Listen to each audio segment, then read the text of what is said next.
දෙනාටම පෙරුවන් සරණයි. අදත් අපි දීඝනිකාය කියවනවා. අද දවසේ අපිට කියවන්න තියෙන්නේ දීඝනිකායේ 6 වෙනි සූත්‍රය, මහාලි සූත්‍රය. දීඝනිකාය සූත්‍ර කීයක් තියෙනවද? කවුරු හරි දන්නවද? 30 කීයද? 34. දීඝනිකායේ සූත්‍ර 34ක් තියෙනවා. ඒකෙන් 6 වෙනි සූත්‍රය තමයි අපි කියවන්නේ. So, Bodhihandru, can you? So I should start, right? Yes. Mahali Sutta, about Mahali. No, before start, can you give brief introduction? I said in Sinhala,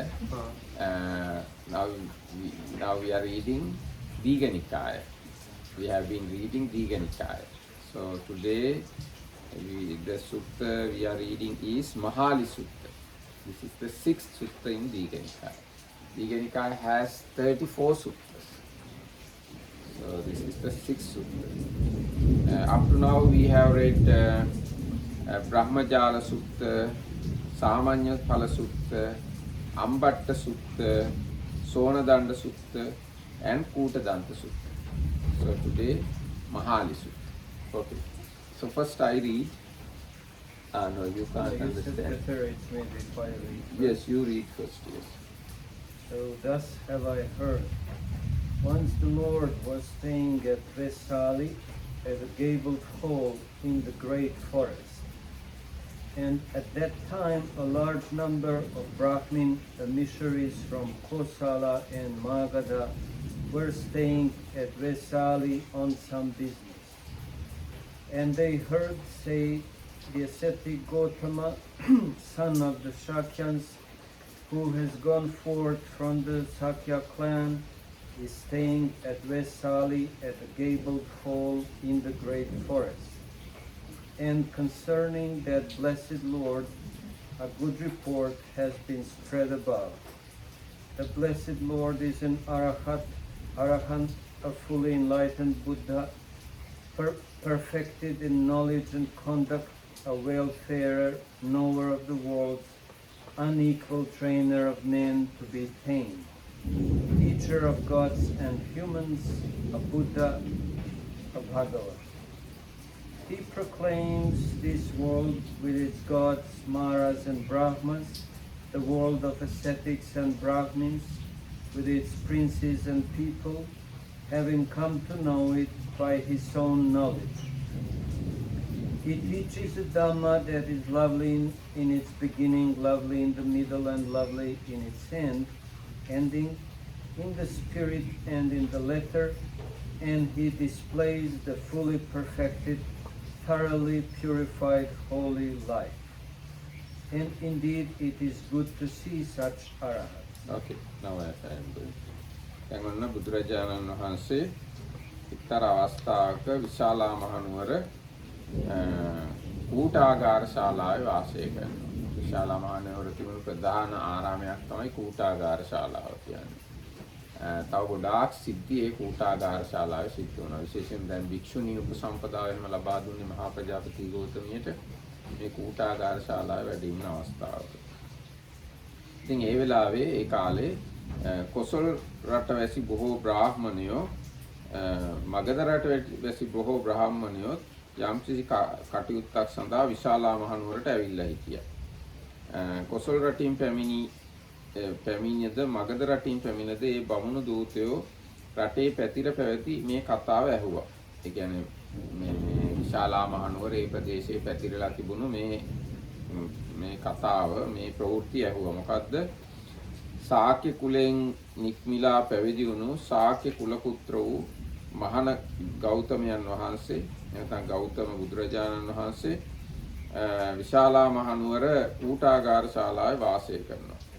ඒ බුදුරජාණන් වහන්සේ මේ කරුණ වලින් අරහත්, ඒ වගේම සම්මා සම්බුද්ධයි, විද්‍යාචාර සම්පන්නයි, සුගතයි, ලෝකවිදුයි, අනුත්තර පුරිස ධම්ම සාරති, දේව මිනිසුන්ට ශාස්ත්‍රූයි, බුද්ධයි, භගවත්යයි කියලා ඒ බ්‍රාහ්මණයන්ට, ඒ කියන්නේ කොසල් රටිනුයි මගධ රටිනුයි ආපු බ්‍රාහ්මණයන්ට අහන්න ලැබුණා. මේ හොඳ නම, මේ කීර්ති ഘോഷාව.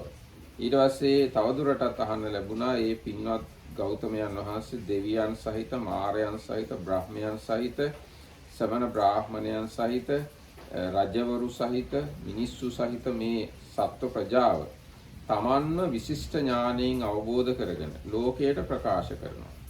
උන්වහන්සේ මුල යහපත් වූ, මැද යහපත් වූ, අග යහපත් වූ, අර්ථවත් වචන වලින් යුක්ත, හැම ලෙසින්ම පිරිපුන්, ඒ කියන්නේ අඩුවක් නැති, ඒ වගේම හැම ලෙසින්ම පිරිසිදු, ඒ කියන්නේ අයින් කරන්න දෙයක් නැති සම්පූර්ණ දහමක් දේශනා කරනවා. පිරිසිදු බ්‍රහ්මචාරී ජීවිතය ප්‍රකාශ කරනවා. ඒ බඳු රහතුන් වහන්සේලා දක්නට යෑම යහපත්ය කියලා ඒ මගධ රටිනුයි කොසල් රටිනුයි ආපු බ්‍රාහ්මණයන්ට අහන්න ලැබුණා. ඕකේ. And so these Brahmin emissaries from Kosala and Magadha went to the great forest to the gabled hall. At that time the Venerable Nagita was the Lord's personal attendant. So they approached the Venerable Nagita and said, Reverend Nagita, where is the Reverend Gautama now staying? We would like to see him. Friends, it is not the right time to see the Lord. He is in solitary meditation. But the Brahmins just sat down to one side and said, when we have seen the Lord Gautama, we will go. Just then, Ottadha, the Lichavi, came to the gabled hall with a large company, saluted the Venerable Nagita and stood aside, saying, where is the blessed Lord staying, the Arahat, the fully enlightened Buddha? We would like to see him. Mahali, it is not the right time to see the Lord. He is in solitary meditation. But Ottadha just sat down to one side and said, when I have seen the blessed Lord, the Arahat, the fully enlightened Buddha, I will go. Then the novice, Siha, came to the Venerable Nagita, stood aside and said, Venerable Kassapa, these many Brahmin emissaries from Kosala and Magadha have come here to see the Lord, and Ottadha the Lichavi too has come with a large company to see the Lord. It would be well, Venerable Kassapa, to allow these people to see him. Well then, Siha, you announce them to the Lord. Yes, Venerable Sir, said Siha. Then he went to the Lord, saluted him, stood aside and said, Lord, these Brahmin emissaries from Kosala and Magadha have come here to see the Lord, and Ottadha the Lichavi likewise with a large company. It would be well if the Lord were to let these people see him. Then Siha, prepare a seat in the shade of this dwelling. Yes, Lord, said Siha, and he did so. Okay. Just the last sentence to finish the paragraph. Then the Lord came out of his dwelling and sat down on the prepared seat. ඔන්න දැන් මේ කොසල් රටිනුයි මගධ රටිනුයි ආපු බ්‍රාහ්මණයෝ විශාලා මහනුවර කූටාගාර ශාලාවට ගියා ඒ විහාරයට. ගියාම ඒ කාලේ නාගිත හාමුදුරුව තමයි බුදුරජාණන් වහන්සේගේ උපස්ථායකයා. දැන් බුදුරජාණන්සේ උපස්ථායක 5 දෙනෙක් විතර හිටියා සැනින් සැරේ. නාගිත හාමුදුරුව, මේගිය හාමුදුරුව, ආනන්ද හාමුදුරුව, සුනක්කත් හාමුදුරුව, ඔන්නම කීප දෙනෙක්ම හිටියා. මේ අවස්ථාව වෙනකොට නාගිත හාමුදුරුව තමයි බුදුරජාණන්සේගේ උපස්ථායකයා. ඉතින් ඒ අර කොසල් රටිනුයි මගධ රටිනුයි ආපු බ්‍රාහ්මණයෝ නාගිත තෙරුන් ගාවට ගිහිල්ලා කිව්වා, නාගිත තෙරුණි අපිට මේ බුදුරජාණන් වහන්සේ දකින්න ඕනේ, කොහෙද මේ වෙලාවේ උන්වහන්සේ වැඩ ඉන්නේ කියලා. එතකොට නාගිත හාමුදුරුවෝ කිව්වා දැන් මේ වෙලාව බුදුරජාණන් වහන්සේ දකින්න සුදුසු වෙලාව නෙවෙයි, දැන් උන්වහන්සේ භාවනා කරන වෙලාව කියලා. එතකොට මේ බ්‍රාහ්මණයෙක් කිව්වා අපි බුදුරජාණන් වහන්සේව දැකලාම තමයි යන්නේ කියලා. ඒගොල්ලෝ පැත්තකින් වාඩි වෙලා හිටියා. ඒ වෙලාවෙම ඔට්ටද්ද කියන ලිච්ඡවියා නැත්නම් ලිච්ඡවි පුද්ගලයා තවත් ලිච්ඡවීන් පිරිසක් එක්ක ඒ කූටාගාර ශාලාවටම ආවා. ඇවිල්ලා නාගිත තෙරුන් වහන්සේ ගාවට ගිහිල්ලා නාගිත තෙරුන් වහන්සේට වැඳලා මේ කිව්වා මේ බුදුරජාණන් වහන්සේ දැන් කොහෙද ඉන්නේ? අපි ඒ බුදුරජාණන් වහන්සේ දකින්න කැමතියි කියලා. එතකොට නාගිත ස්වාමීන් වහන්සේ මේ ඒ ඔට්ටද්ද ලිච්ඡවීටත් කිව්වා දැන් මේ බුදුරජාණන් වහන්සේව දකින්න සුදුසු වෙලාව නෙවෙයි. උන්වහන්සේ භාවනා කරමින් මේ ඉන්නේ කියලා. එතකොට ඒ ඔට්ටද්ද ලිච්ඡවීත් කිව්වා අපි බුදුරජාණන්සේ හම්බ වෙලාම තමයි යන්නේ කියලා එයාත් පැත්තකින් වාඩි වුණා. ඊට පස්සේ සිංහ කියලා සාමණේර නමක් හිටියා. ඒ සාමණේරයෝ නාගිත හාමුදුරුවෝ ගාවට ගිහිල්ලා කිව්වා මේ කොසල් රටිනුයි මගධ රටිනුයි බ්‍රාහ්මණයෝ පිරිසකුත් ඇවිල්ලා ඉන්නවා. එයාගෙම ඔත්තද්ද ලිච්ඡවීත් ඇවිල්ලා ඉන්නවා විශාල පිරිසක් එක්ක. මේ බුදුරජාණන් වහන්සේ දකින්න ඒ අයට අවස්ථාව සලසලා දෙනවා නම් හොඳයි කියලා කිව්වා. එතකොට නාගිත හාමුදුරුවෝ කිව්වා සිංහ එහෙනම් ඔබම ගිහිල්ලා මේ බුදුරජාණන් වහන්සේට ওই කාරණාව දැනුම් දෙන්න. මෙහෙම පිරිසක් ඇවිල්ලා ඉන්නවා හම්බ වෙන්න කියලා බුදුරජාණන් වහන්සේට ඔබම ගිහිල්ලා කියන්න කිව්වා. ඊට පස්සේ සිංහ ගිහිල්ලා කිව්වා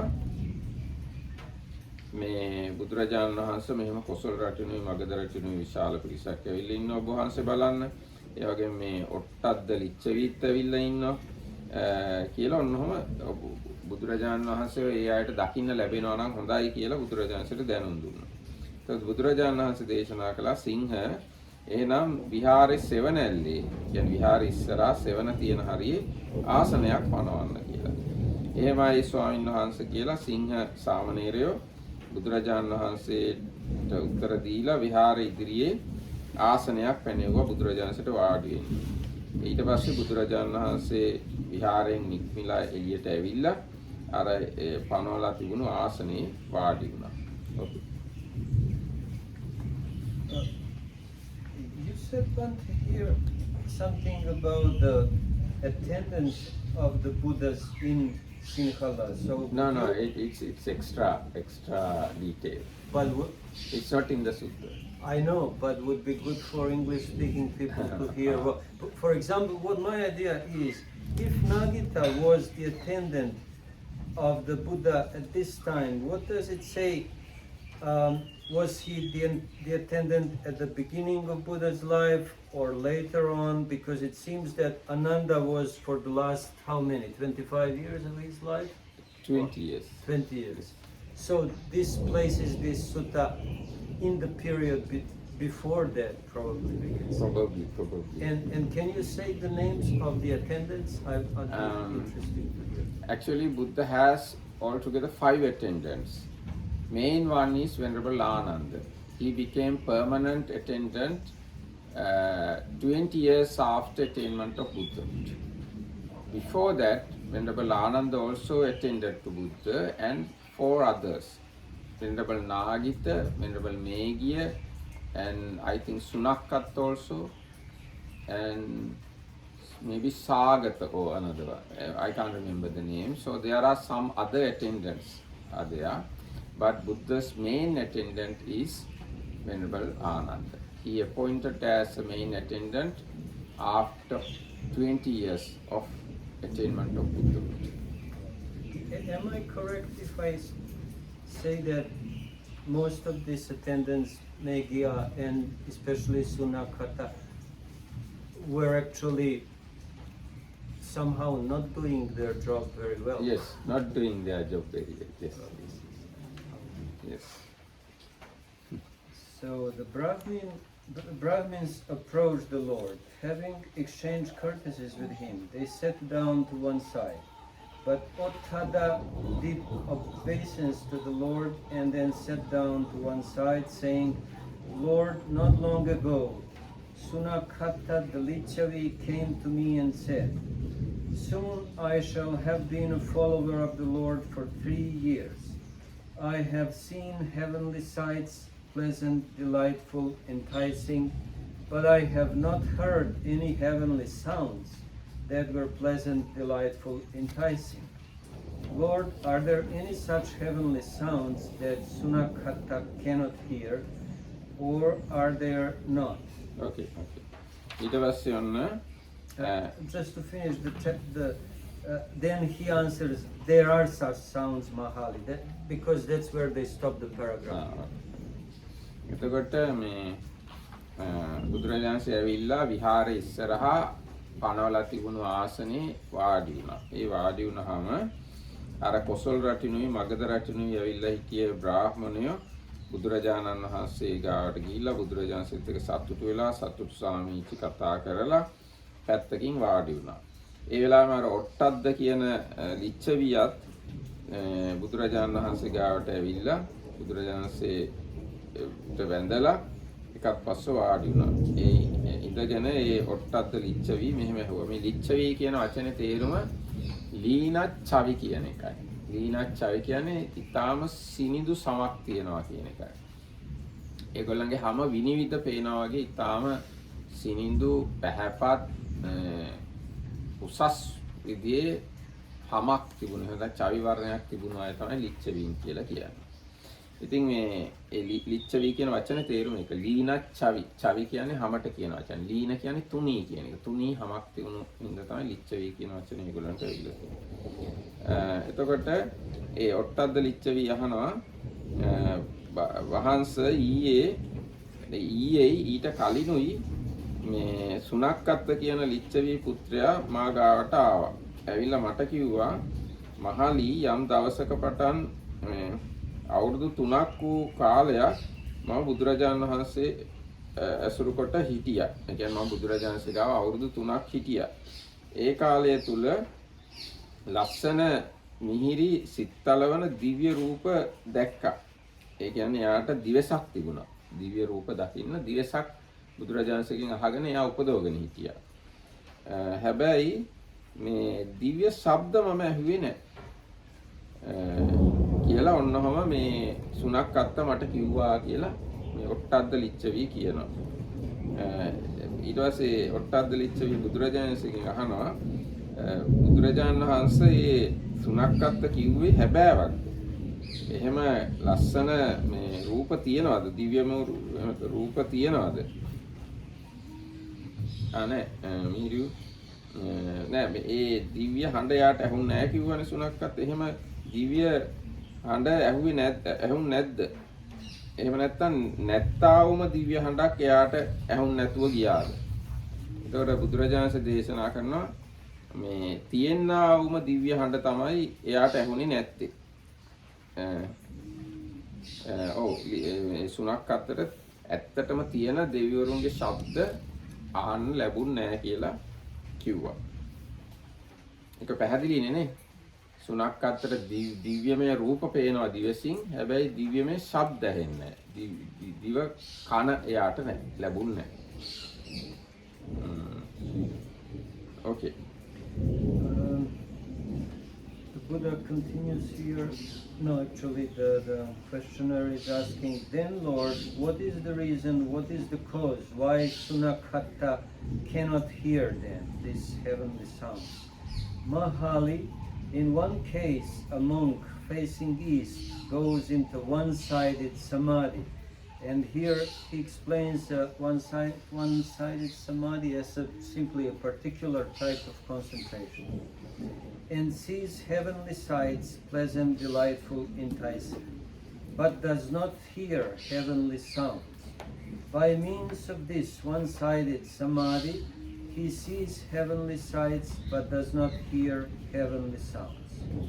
Why is this? Because this samadhi only leads to the seeing of heavenly sights, but not to the hearing of heavenly sounds. Again, a monk facing south, west, north goes into a one-sided samadhi and facing upwards, downwards, or across sees heavenly sights in that direction, but does not hear heavenly sounds. Why is this? Because this samadhi only leads to the seeing of heavenly sights, but not to the hearing of heavenly sounds. In another case, Mahali, a monk facing east hears heavenly sounds, but does not see heavenly sights. Again, a monk facing south, west, north, facing upwards, downwards, or across, hears heavenly sounds but does not see heavenly sights. Should I continue? In another case, Mahali, a monk facing east, goes into two-sided samadhi, and both sees heavenly sights, pleasant, delightful, enticing, and he hears heavenly sounds. Why is this? Because this two-sided samadhi leads to both the seeing of heavenly sights and the hearing of heavenly sounds. Again, a monk facing south, west, north, facing upwards, downwards, and across, sees heavenly sights and hears heavenly sounds. And that is the reason why Sunakata comes to see heavenly sights but does not hear heavenly sounds. ඊට පස්සේ ඔන්න දැන් මේ ලිච්ඡවි අහනවා බුදුරජාණන් වහන්සේගෙන් ඇත්තට තියෙන ශබ්දමද ඇහුන්නේ නැත්te එහෙම එහෙම දිව්‍යමය ශබ්ද නැද්ද කියලා. බුදුරජාණන් කිව්වා නෑ ඇත්තට තියෙන ශබ්ද තමයි එයාට ඇහුන්නේ නැත්තේ කියලා. ඊට පස්සේ අහනවා ඇයි එයාට මේ එහෙම ශබ්ද ඇහුන්නේ නැත්තේ කියලා. ඒකට හේතුව මොකක්ද කියලා. දැන් ඒකට හේතුව ඇත්තෙම මේ අටුවාව කියලා තියෙනවා. ඒ ලිච්ඡවි මේ සුණක්කත් ඉස්සර ආත්මක සිල්වත් භික්ෂුන් වහන්සේ කෙනෙක්ගේ කනට ගහලා තියෙනවා. හරි කන තුවාල කරලා. ඒ අකුසල කර්මයෙන් හින්දා එයාට මේ ජීවිතේ දිව කන් ලබන්න බෑ. ඒ නිසා බුදුරජාණන්සේ එයාට ඒක කියලා දීලා නැහැ. කියලා දුන්නට වැඩක් නැහැ. මොකද එයාට දිව කන් ලැබෙන්නේ නැහැ.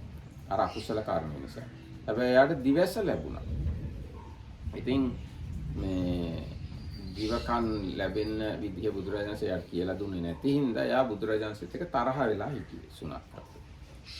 ඉතින් ඔන්න දැන් බුදුරජාණන්සේගෙන් මේ අර ඔට්ටද්ද ලිච්ඡවි ඇහුවා මේ ඒකට හේතුව මොකද්ද? ඇයි මේ දිව කන් නොලැබෙන්න හේතුව? මෙහෙමයි තියෙන වහන්සේ යම් හේකින් ලිච්ඡවි සුණක්කත්යා නැත්තා වූ හඬක් නො ඇත්තා වූ මිහිරි වූ කම් රසයෙන් යුක්ත වූ සිත් අදනා දිව් හඬ නොඇසී නම් එයට හේතු කවරේද ප්‍රත්‍ය කවරේද?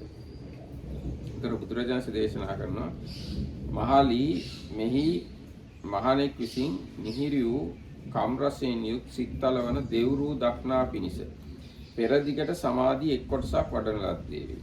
මිහිරි වූ කම් රසයෙන් සිත්තලවන දෙව් හඬ අසනු පිණිස සමාධිය වඩන ලද්දේ නොවේද? ඒ එසේ මිහිරි වූ දෙව් හඬ අසනු පිණිස නොව දෙව් රූ දක්නා පිණිස පෙර දිගට සමාධිය එක් කොටසක් වඩනා ලද කලෙහි පෙර දිග වූ මිහිරි දෙව් රූ දකි. එහෙත් මිහිරි දෙව් හඬ නොඅසයි. ඒ කවර හේනියක් මහලි ඒ මහණෝ විසින් දෙව් හඬ අසනු පිණිස නොව දෙව් රූ දකින්නු පිණිස පෙර දිගට සමාධිය වඩන ලද කලෙහි මෙය මෙසේ වෙයි.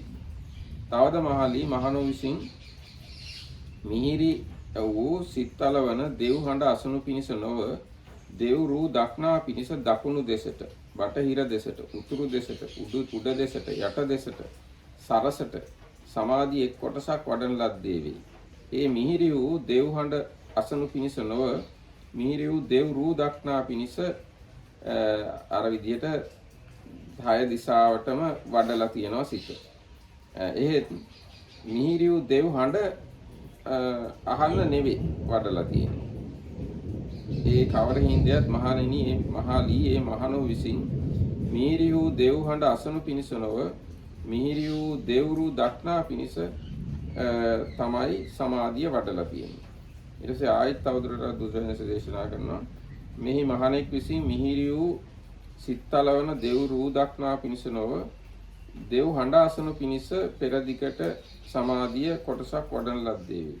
එසේ වූ හෙතෙම මිහිරි වූ දෙව් රූ දක්නා පිණිස නොව හඬ අසනු පිණිස සමාධිය වඩලා තියෙන හින්දා මිහිරි දෙව් හඬ අසයි. මිහිරි දෙව් රූ නොම දකි.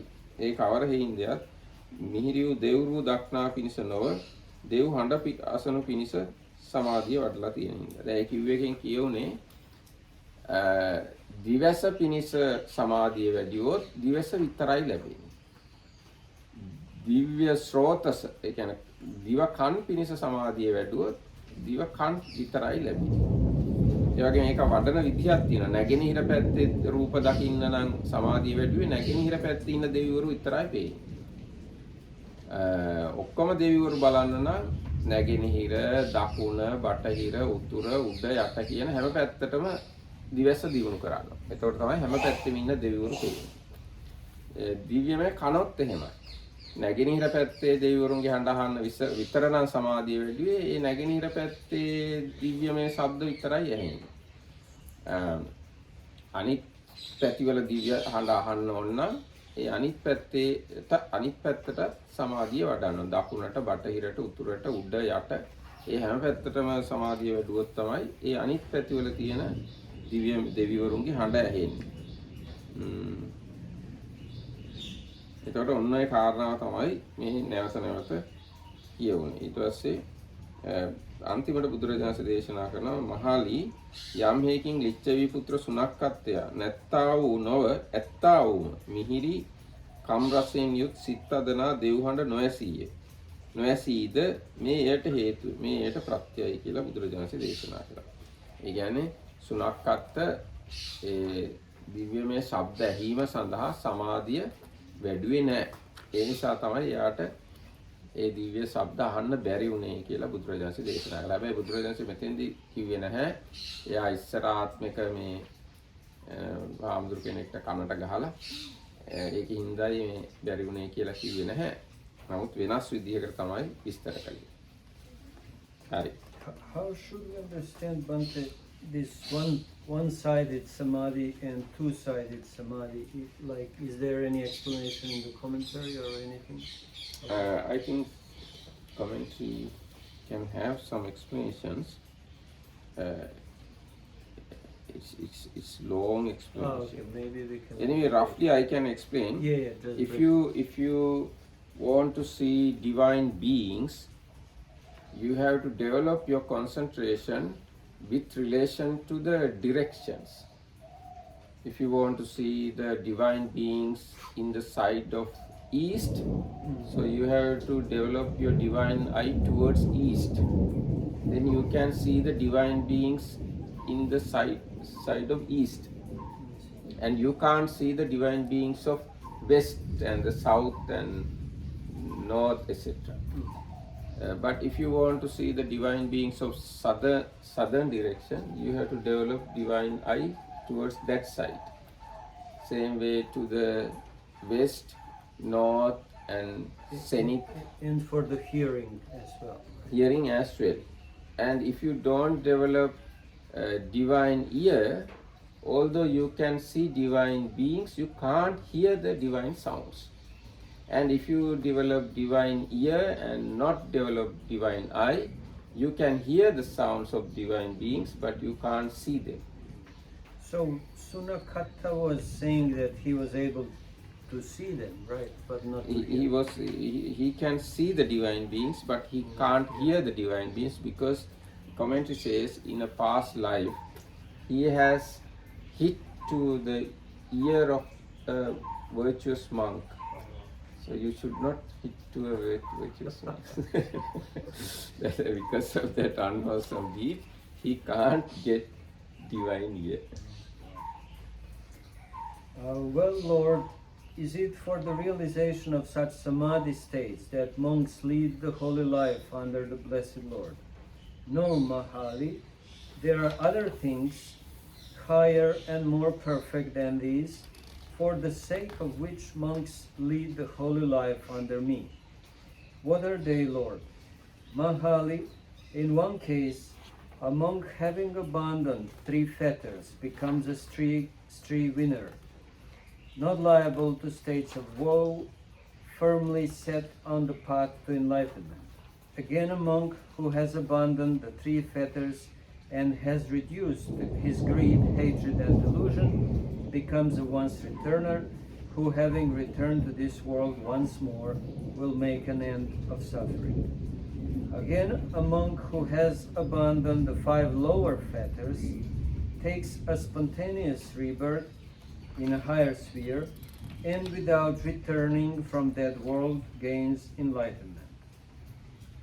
Again, a monk through the extinction of the corruptions, reaches in this very life the uncorrupted deliverance of mind, the deliverance through wisdom, which he has realized by his own insight.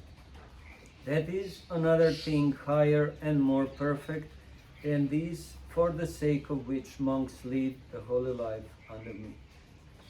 Lord, is there a path, is there a method for the realization of these things? Okay, right.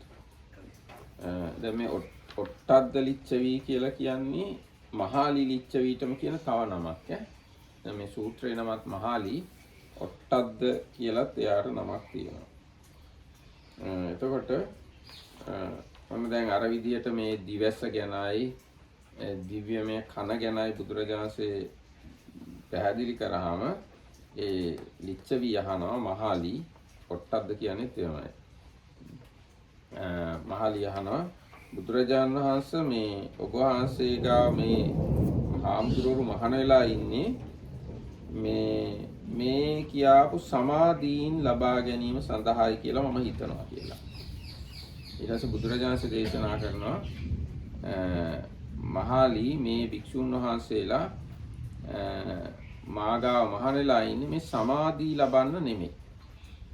මාගාව මේ මහාන වෙලා ඉන්නේ ඊට වඩා උසස් දේවල් වගේක් ලබන්න. උසස් ධර්ම අවබෝධ කරගන්න. ඊට පස්සේ මහාලි අහනවා මේ බුදුරජාණන්සේ මොනවද ඒ උසස් දේවල්? ඔය කියාපු සමාධිය වලට වඩා උසස් මොනව ලබන්නද මේ හාමුදුරුවෝ මහාන වෙලා ඉන්නේ? එතකොට බුදුරජාණන්සේ දේශනා කරනවා මහාලි මේ ශාසනයේ මේ සක්කාය දිට්ඨි විචිකිච්ඡා සීලබ්බත පරාමාස කියන තුන් සංයෝජන නැති කරලා අපායට වැටෙන්නේ නැති නියත වශයෙන්ම අරිහත්ත්වයටපත් වෙන ස්ථිර ගතිය ඇති සෝවාන් පුද්ගලයෙක් ඉන්නවා නම් අන්නේ සෝවාන් බව අවබෝධ කරන්න තමයි මේ හාමුදුරුවෝ මගේ ගාව මහාන වෙලා ඉන්නේ. ඊට පස්සේ මහාලි ඒ සංයෝජන තුන සක්කාය දිට්ඨි විචිකිච්ඡා සීලබ්බත පරාමාස ඒවා තුනී කරලා රාග දෝෂ මොහ තුනී කරලා සකදාගාමී වීම සඳහා තමයි මේ භික්ෂුන් වහන්සේලා මාගාව මහාන වෙලා ඉන්නේ. ඊගාට මහාලි මේ ඕරම්භාගිය සංයෝජන, ඒ කියන්නේ යටට අදින සංයෝජන කියන ඒවාට කියන්නේ. කියන්නේ සක්කාය දිට්ඨි විචිකිච්ඡා සීලබ්බත පරාමාස කාමරාග පටිඝ කියන මේ සංයෝජන පහ සම්පූර්ණයෙන්ම නැති කරලා සුද්ධාවාස බ්‍රහ්ම ලෝකයේ උපදින එහින් ආයි චුත වෙලා මෙහෙ එන්නේ නැති අනාගාමී වීම සඳහායි මේ ආම්දුරෝරු මාගාව මහාන වෙලා ඉන්නේ. මේ කියාපු මේ ඔක්කොම ටික අගට තියෙන වාක්‍යයක් මේවා අර කලින් කියාපු දිවැස දිවකන් ඒව ලබන ඒ සමාධීන්ට වඩා උතුම් කියලා. ඒ වගේම ආයිත් බුදුරජාණන් දේශනා කරනවා මහාලි මේ සියලු ආශ්‍රවයන් ඡය කරලා අරහත් ඵලයට අරහත් ඵල සමාධියට අරහත් ඵල ඥානයට මේ ජීවිතේම පත්වීම සඳහා තමයි මේ භික්ෂුන් වහන්සේලා මාගාව මහාන වෙලා ඉන්නේ. ඒකත් අර මුලින් කියාපු සමාධීන්ට වඩා උසස් සමාධි මේ උසස් උතුම් දෙයක් කියලා බුදුරජාණන් දේශනා කරනවා. එතකොට මෙන්න මේ කරුණු සඳහා තමයි භික්ෂුන් වහන්සේලා මාගාව මහාන වෙලා ඉන්නේ කියලා බුදුරජාණන් දේශනා කරනවා. Okay. So he was asking, Lord, is there a path, is there a method for the realization of these things? There is a path, Mahali, there is a method. And Lord, what is this path? What is this method? It is the Noble Eightfold Path, namely right view, right thought, right speech, right action, right livelihood, right effort, right mindfulness, and right concentration. Okay, now I get it. එතකොට ඔන්න මහාලි අහනවා ඒ කියාපු ඒ වඩා උසස් දේවල් අවබෝධ කරගන්න ප්‍රත්‍යක්ෂ කරගන්න මාර්ගයක් තියනවාද? පිළිපදින්න දෙයක් තියනවාද කියලා. ඒතර බුදුරජාණන් දේශනා කරනවා ඒවා අවබෝධ කරගන්න මාර්ගයක් තියෙනවා. ප්‍රතිපත්තියක් තියෙනවා. එතකොට අහනවා මොකක්ද මේ මාර්ගය? මොකක්ද මේ ප්‍රතිපත්තිය කියලා. ඒතර බුදුරජාණන් දේශනා කරනවා මේ ආර්ය අෂ්ටාංගික මාර්ගය. නම් සම්මා දිට්ඨි, සංකප්ප, වාචා, කම්මන්ත, ආජීව, වායාම, සති, සමාධි කියන මේ අංග 8 තමයි ඒ සඳහා තියෙන මාර්ගය, ඒ සඳහා තියෙන ප්‍රතිපත්තිය කියලා බුදුරජාණන් දේශනා. Okay. So this is the path, this is the way for the realization of these things. And then once Mahali, I was staying at Kosambi in the Gosita Park, and two wanderers, Mandissa and Jalia, the pupil of the wooden bowl ascetic, came to me, exchanged courtesies with me, and sat down to one side. Then they said, "How is it, friend Gautama? Is the soul jiva? Is the soul the same as the body? Or is the soul one thing and the body another?" Well, now, friends, you listen, pay proper attention, and I will explain. Yes, friends, they said, and I went on. The Okay. Buddha says, I went on. ඊට පස්සේ ඔන්න බුදුරජාණන්සේ කතන්දරයක් කියන සිද්ධියක් කතන්දරයක් නෙවෙයි ඉස්සර සිද්ධ වෙච්ච සිද්ධියක්. මහාලි මම එක වෙලාවක කොසඹෑ නුවර ගාව ගෝසිතාරාමේ වාසය කළා. ගෝසිතාරාමේ කුක්කුටාරාමේ පාවාරි කම්බවණී කියලා ප්‍රධාන බුදුරජාණන්සේ වාසය කරපු ආරාම තුනක් තිබුණා කොසඹෑ නුවර. ඉතින් බුදුරජාණන්සේ මේ ගෝසිතාරාමේ වාසය කරන වෙලාවේ මණ්ඩිස්ස කියලා පරිබ්‍රාජකයෙකුයි ජාලිය කියලා පරිබ්‍රාජකයෙකුයි ආවා. ඒගොල්ලන්ගේ තියෙන විශේෂත්වය තමයි ඒගොල්ලෝ ලී වලින් හදපු පාත්‍ර තමයි පාවිච්චි කරන්නේ. ඒගොල්ලෝ ඇවිල්ලා මාත් එක්ක සතුටු සාමීචි කතා කළා. පැත්තකින් වාඩි වෙලා මගෙන් මෙන්න මෙහෙම ඇහුවා. කිමෙක්ද ඇවැත්නි ගොයුම් තෙමේ ජීවත් හේමද ශරීරයත් හේමද? මේ බුදුරජාණන් ඇහුවා ගෞතමයන් වහන්සේ ජීවයත් ශරීරයත් එකක්ද දෙකක්ද කියලා. එහෙම නැත්නම් ජීවයත් ශරීරයත් එකක්ද එහෙම නැත්නම් ජීවය වෙන එකක් ශරීරය අනෙකක්ද කියලා ඇහුවා. ඊට පස්සේ බුදුරජාණන් එහෙනම් අහගන්න කියලා ඒ දෙන්නට අර සාමාන්‍ය ඵල සූත්‍රයේ තියෙන ඔක්කොම ටික දේශනා කළා. බුදු කෙනෙක් ලෝකේ පහළ වෙනවා. උන්වහන්සේ මුලැමැදක යහපත් ධර්මයේ දේශනා කරනවා. ඒක අහලා ගෘහපතියෙක් හරි කවුරු හරි කෙනෙක් පැහැදීම ඇති කරගෙන ගිහි ජීවිතය අතහැර දාලා පැවිදි වෙනවා. පැවිදි වෙලා චූල සීල, මජ්ක්‍ධිම සීල, මහා සීල ආදී වශයෙන් සීලවත් වෙනවා. ඊට පස්සේ හුදකලා වෙලා භාවනා කරනවා. නීවරණ පහ යටපත් කරගන්නවා. ධ්‍යාන උපදව ගන්නවා. අභිඥා උපදව ගන්නවා. ආස්වාක්ෂේ ඥානයටපත් වෙනවා. ආදී වශයෙන් රහත් වෙනකන් සම්පූර්ණ ප්‍රතිපදාව බුදුරජාන්සේ ඒ දෙන්නට දේශනා කළා. ඊට පස්සේ ඒ දේශනාව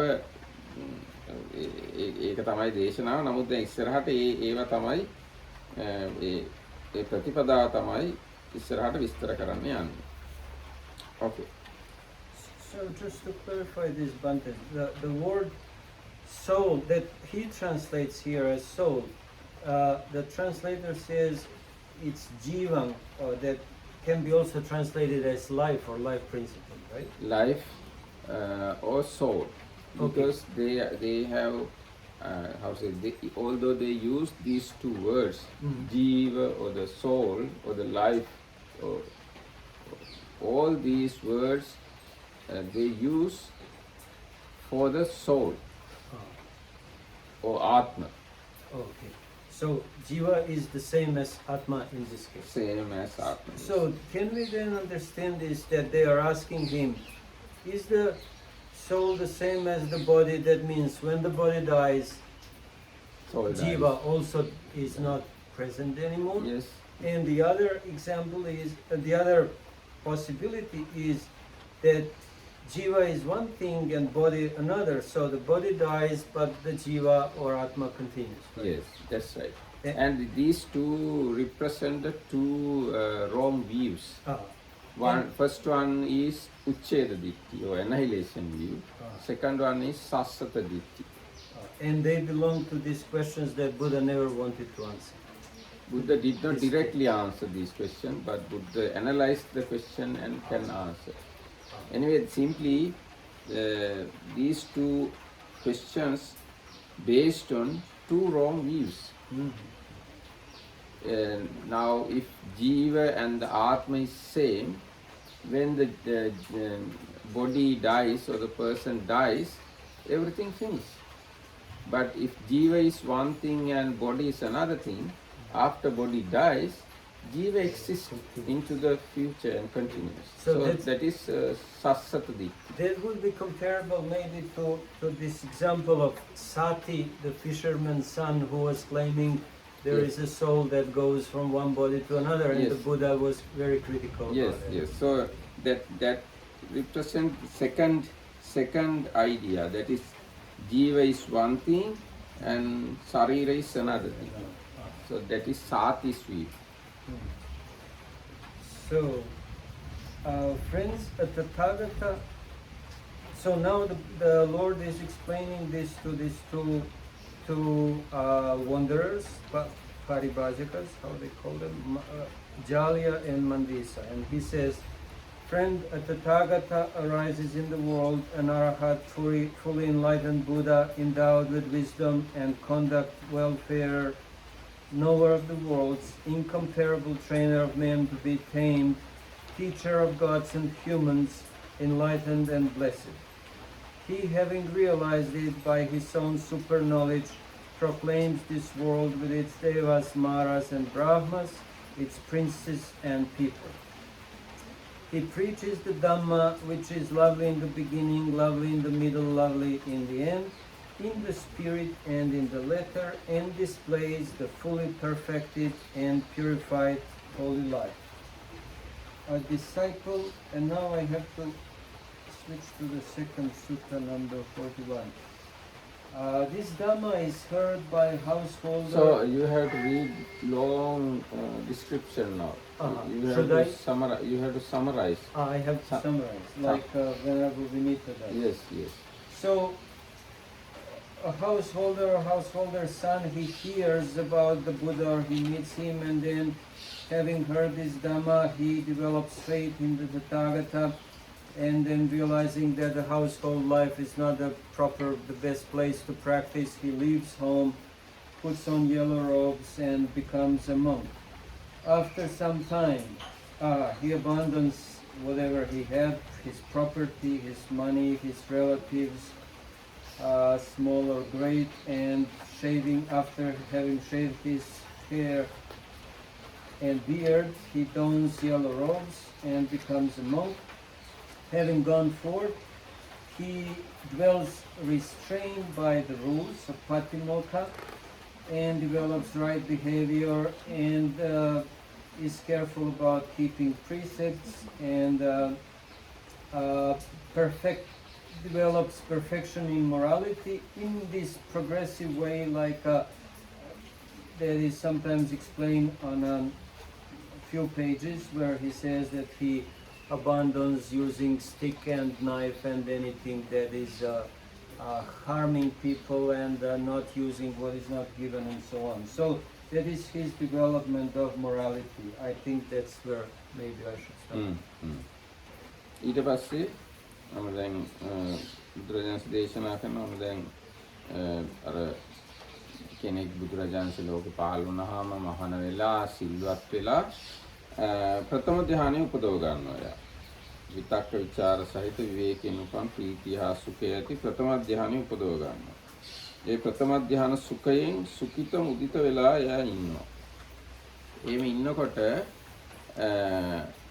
බුදුරජාණන්සේ අහනවා අර දෙන්නගෙන් යම් වික්ෂුවක් මෙහෙම අත්දකින්නවා නම් ඒක ජීවයයි හෝ ඒකම ජීවයයි හෝ ඒකම ශරීරයයි කියලා දෘෂ්ටියක් ගන්න හෝ ජීවය වෙන එකක් ශරීරය අනෙක් වෙන එකක් කියලා එහෙම දෘෂ්ටියක් ගන්න හෝ සුදුසුද කියලා බුදුරජාණන්සේ අර දෙන්නගෙන් අහනවා. අර ආජීවකයෝ දෙන්නගෙන් මණ්ඩිස්සයි ජාලියයි කියන දෙන්නගෙන්.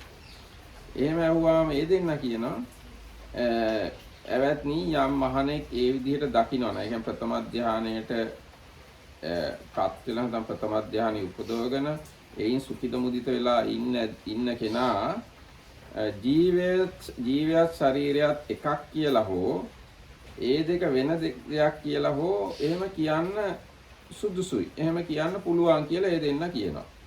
ඒතර බුදුරජාණන්සේ දේශනා කරනවා මම දකින්නේ මේ විදිහට. මොකද්ද?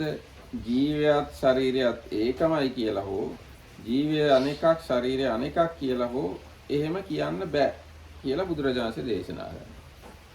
ඊට පස්සේ ওই විදිහටම බුදුරජාණන්සේ දෙවෙනි ධ්‍යානය ගැන විස්තර කරනවා. දෙවෙනි ධ්‍යානෙ උපදවාගෙන ඒ සුඛිත මුදිත වෙලා ඉන්නකොට යම් කෙනෙක් එයා ගැන කියන්න පුළුවන්ද මේ ජීවයත් ඒකමයි ශරීරයත් ඒකමයි කියලා හෝ ජීවය වෙන එකක් ශරීරය වෙන එකක් කියලා කියන්න පුළුවන්ද කියලා අහනවා. එතකොට අර දෙන්න කියන ඕක එහෙම කියන්න පුළුවන් කියලා. බුදුරජාණන්සේ කියනවා එහෙම කියන්න බෑ කියලා. එහෙම කියලා ආයෙත් බුදුරජාණන්සේ කියනවා තුන්වෙනි ධ්‍යානෙ උපදවගෙන හතරවෙනි ධ්‍යානෙ උපදවගෙන.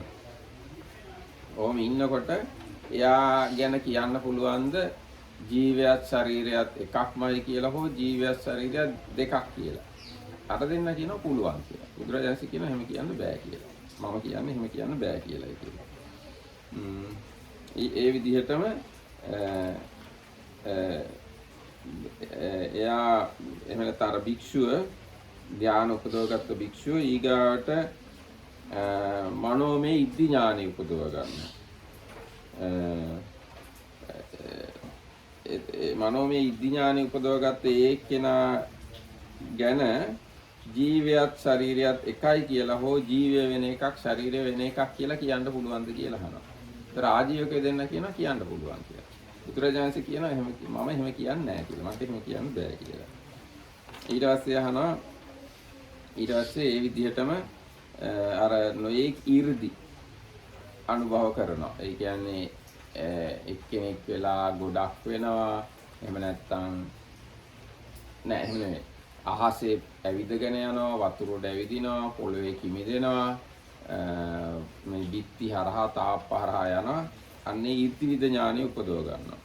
ඉතින් ඒ ඉර්ධිවිද ඥානෙ උපදව ගත්තාට පස්සේ යා ගැන කියන්න පුළුවන් ද ජීවයත් ශරීරයත් එකක් කියලා හෝ ජීවය වෙන එකක් ශරීරය වෙන එකක් කියලා කියන්න පුළුවන් දානවා. ඒකට ආජීවකයෝ දෙන්න කියන එහෙම කියන්න පුළුවන් කියලා. බුදුරජාණන්සේ කියනවා එහෙම කියන්න බෑ කියලා. ඒ විදිහටම අර ඔක්කොම අවිඥා ගැන ඒ විදිහටම කියලා මේ ඊට පස්සේ ගිහිල්ලා ඉස්සර ආත්ම සිහි කරන නුවණ ඇති කර ගන්නවා. ඉතින් ඒ ඉස්සර ආත්ම සිහි කරන කියන පුබ්බේ නිවාසානුසති ඥානෙ උපදව ගත්තාම එයා ගැන කියන්න පුළුවන් ද ජීවයත් ශරීරයත් එකයි කියලා හෝ ජීවය වෙන එකක් ශරීරය වෙන එකක් කියලා කියලා. ඉතින් ආජීවකයෝ දෙන්න කියනවා කියන්න පුළුවන් කියලා. බුදුරජාණන් කියනවා කියන්න බෑ කියලා.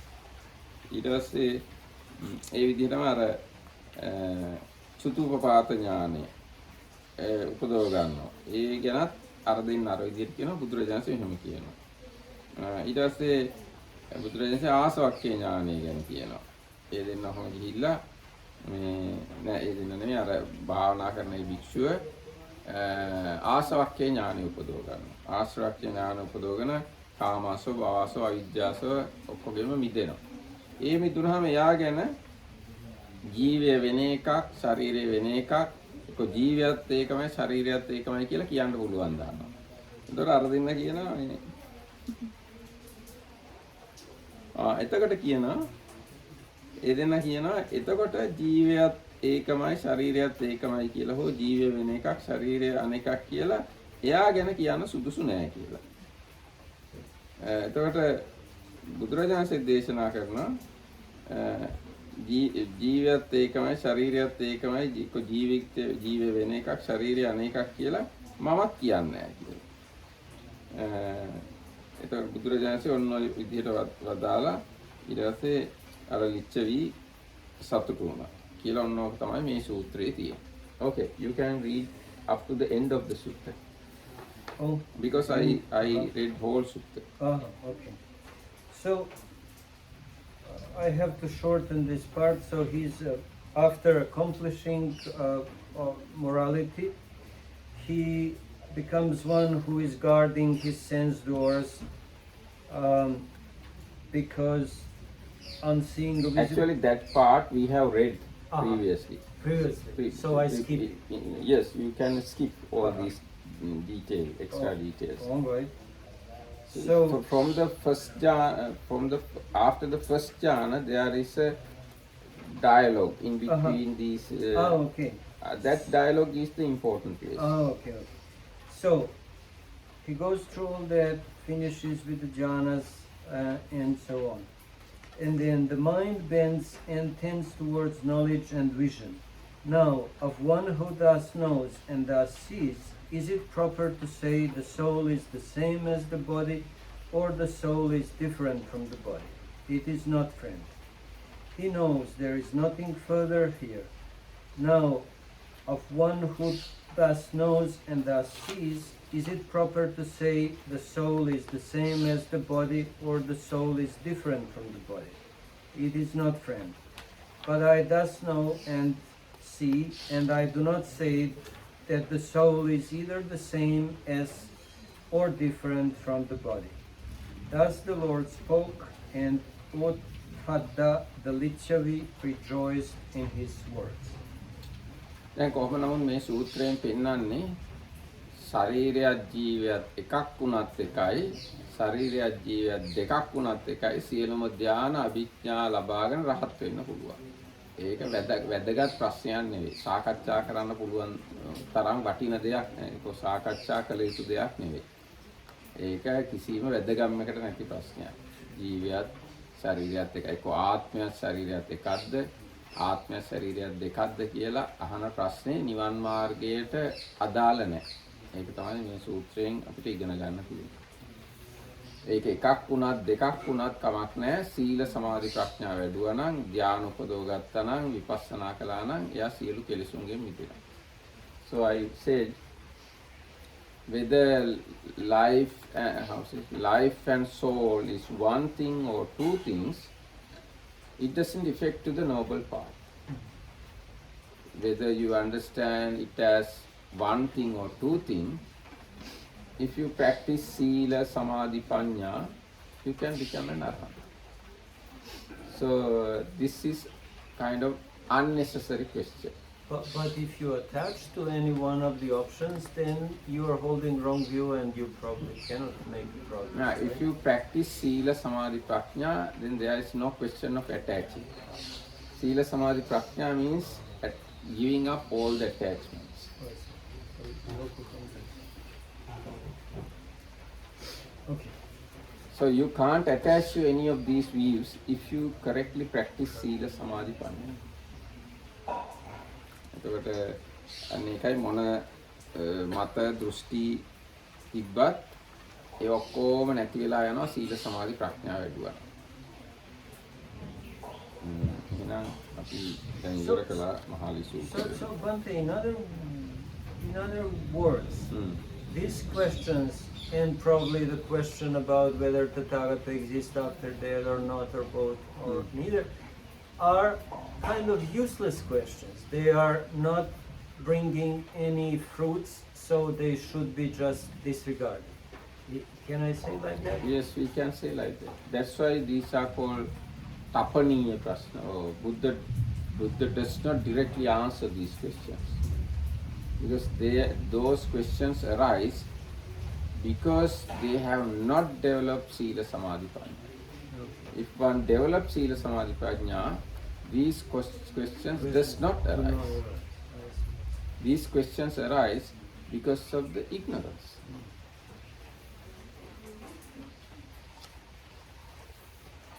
එහෙනම් අපි අද දවසේ මෙතකින් සමාප්ත කරනවා. හැම දිනකටම තේරුම් ගන්න. සුපර්.